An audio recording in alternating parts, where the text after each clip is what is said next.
৭৮তম কান উৎসব মাতিয়ে দিয়েছেন বিশ্বখ্যাত ব্যান্ড U2 এর ভোকালিস্ট বোনো।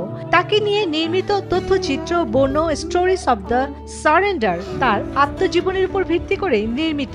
প্রদর্শনী শেষে টানা ৭ মিনিট ধরে করতালিতে ভাসেন এই জনপ্রিয় শিল্পী। নিজের নতুন ছবির প্রিমিয়ারে লাল গালিচায় হাজির হন অস্কারজয়ী অভিনেত্রী এমা স্টোন। এ সময় ঘটে এক মজার ঘটনা। হঠাৎ একটি মৌমাছি তার প্রতি বিশেষ আগ্রহ দেখাতে শুরু করে।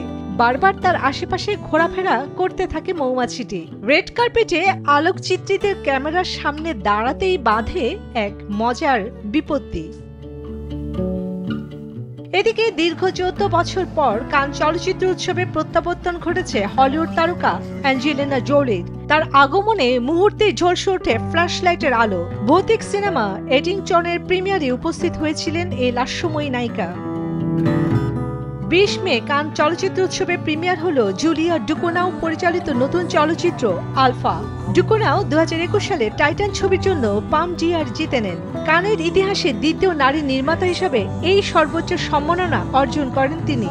অন্যদিকে প্রতিযোগিতামূলক বিভাগে এবার ব্রাজিলের প্রতিনিধিত্ব করেছেন খ্যাতনামা নির্মাতা ক্লেভার ম্যাজেরনোকা ফিলহো। উৎসব আলোচনায় এসেছে এক ব্যতিক্রমী তারকাও।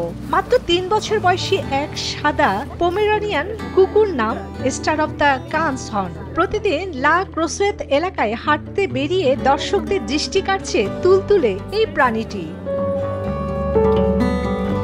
লাল গালিচায় এবারে নজর কেড়েছেন লাপাতা লেডিস খ্যাত অভিনেত্রী নিতাংশী গোয়েল। তার প্রথম উপস্থিতি স্মরণীয় করে রাখেন কিংবদন্তি ভারতীয় অভিনেত্রী রেখা, শ্রীদেবী, হেমা মালিনী ও ওয়াহিদা রহমান সহ বহু গুণী শিল্পীর প্রতি শ্রদ্ধা জানিয়ে।